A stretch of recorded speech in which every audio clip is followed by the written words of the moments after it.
va tous mourir, un jour. Et c'est normal, parce que la vie elle est faite comme ça, on peut pas l'éviter. Mais imagine juste, tu fais du mieux pour que ta vie elle avance et un jour, tu meurs.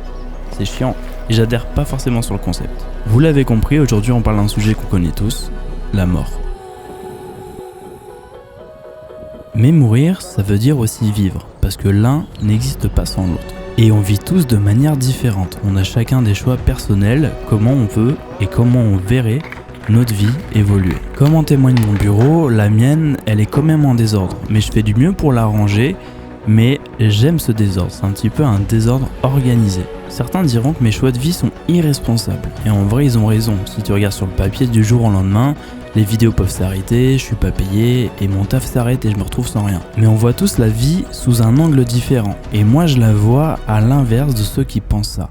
J'achète ma liberté. Je fais des choix et je les assume. Et c'est hors de question de commencer à vivre à partir de 17h. Mais attention, ça veut pas dire ne rien faire. Je travaille comme tout le monde, mais je fais des projets qui me ressemblent. Et j'ai pris du temps à y arriver, ça a été un choix.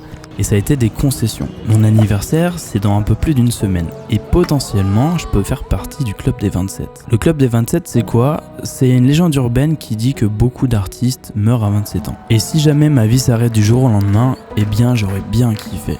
À fond. J'ai décidé de prendre ce que la vie a à me donner. De la joie, de l'incertitude, de la bonne humeur, des amis, de l'amour, mais aussi de la tristesse et des mauvais choix parfois. J'ai décidé de faire ce qui me fait kiffer et ce qui me ressemble vraiment. J'ai rempli mon corps de tatouages.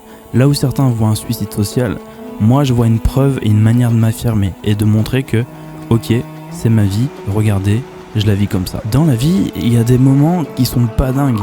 Il t'arrive des trucs qui tombent sur la gueule, tu n'y es pas préparé, et ça peut vraiment te mettre dans le mal.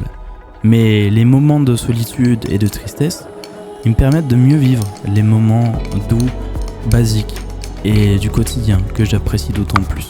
Dans la vie, tout est une question de peser, de balance, de choix et d'équilibre. Quand je vous dis que je fais des choix de vie qui me permettent de vivre ma vie à fond, je mets pas quand même tous mes œufs dans le même panier. J'ai décidé de vivre de mes vidéos sur internet. C'est pas évident parfois et de temps en temps, ça descend, ça monte. C'est jamais tranquille et ça fait peur. Du coup, je me remets tout le temps en question. Mais vouloir cette vie-là, c'est aussi s'ouvrir des portes tout autour. Si jamais pour n'importe quelle raison, je décide d'arrêter les vidéos sur les réseaux sociaux, je me suis quand même ouvert des portes à côté. Je sécurise un petit peu un avenir, mais qui me correspondrait tout autant. J'ai appris à travailler l'image comme un chef. Je peux travailler dans l'image, dans la production, je l'ai déjà fait et j'ai déjà un carnet de contacts là-dedans. Aussi, j'apprends le tatouage. J'ai une communauté qui apprécie ça. Et je peux aussi continuer dans ce domaine-là, plus sérieusement. Je donne aussi des cours, des interventions dans la communication. Je dirige aussi des fois des idées pour des campagnes publicitaires. En fait, tout ce qui gravite autour de ce que je fais actuellement peut devenir un métier à part entière si je décide de m'y mettre à 100% dedans. Je me suis en quelque sorte créé des échappatoires. Je vois ma vie à 360. Je sais ce qui me plaît et je sais ce que je peux faire actuellement, ce que je pourrais faire ou ne pas faire plus tard. Tout ça, c'est le côté de ma vie professionnelle. C'est des choix et c'est normal parce que gagner sa croûte, ça prend une bonne partie de ta vie. Mais la vie, elle se résume pas uniquement à travers le travail et ceux qui pensent ça sont fous. J'ai découvert que les gens pouvaient changer, en bien, mais aussi souvent en mal. Et j'ai décidé de m'éloigner un petit peu des gens qui m'apportaient pas du positif. Avoir les épaules pour gérer sa propre vie, c'est déjà très compliqué. Ça t'impacte mentalement mais aussi physiquement. Donc imagine si tu devais t'occuper d'avoir le poids de la vie d'autres personnes. Tu peux choisir de le faire, typiquement c'est le fait d'avoir des enfants. Mais je pense qu'il faut être déjà assez stable, pas forcément monétairement, mais aussi mentalement et avoir de l'amour à donner. Pour l'instant, j'en suis pas là. Et plus je me rapproche de la trentaine, plus on me dit « mais tu fais pas ton âge, t'as l'air beaucoup plus jeune ». Et c'est normal. La génération d'avant nous, celle de nos parents, ont tout fait très rapidement.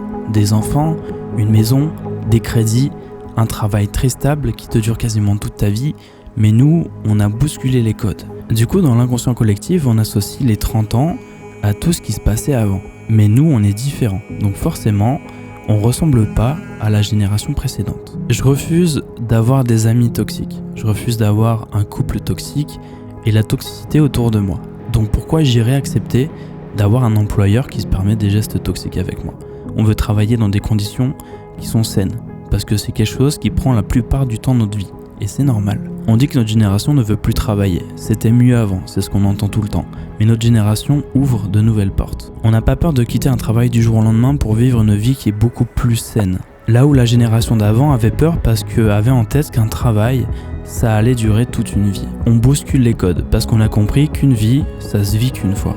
En fait, notre génération, elle apprend à s'écouter. Et j'ai un exemple parfait pour ça. Il y a quelques années en arrière, quand j'étais au collège, je faisais beaucoup de vidéos, j'avais beaucoup d'absence et j'étais focalisé sur créer au jour le jour des vidéos parce que ça me plaisait. Et on m'avait fait la réflexion de c'est bien de faire des vidéos, mais ça va pas payer ton loyer, ça va pas payer tes charges et tu vas pas vivre de ça plus tard. Entre-temps, entre ce moment-là et aujourd'hui, du temps est passé, de l'eau a coulé sous les ponts.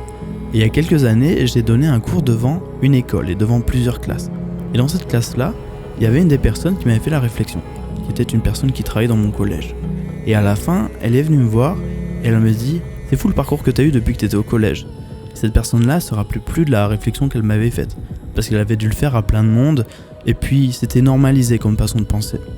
Et elle m'a dit une chose qui m'a fait un peu réfléchir. Elle m'a dit « Je pense que tu étais HPI et que tu n'étais pas fait pour l'école ». Et en prenant du recul, je me rends compte que j'étais pas fait pour l'école. C'était l'école qui était pas faite pour moi. Et que cette personne-là, en fait, elle s'est donné une excuse en disant « C'est pas moi qui ai merdé, c'est le système qui a merdé ». Bref, tout ça pour vous dire qu'aujourd'hui, ma vie, c'est pas juste un travail. Ma vie, elle a besoin de créativité, elle a besoin de passion, elle a besoin d'amour, elle a besoin de voyage, elle a besoin de liberté. Ma vie n'a pas juste besoin d'un travail et d'un support financier. Elle a besoin de vivre à 360 et de cocher toutes ces cases. Et je peux du coup honnêtement vous dire que si je meurs demain, j'aurai pas de regrets. J'aurais bien vécu, j'ai pas peur de la mort. J'ai juste peur de laisser des gens que j'aime derrière moi. Et c'est tout.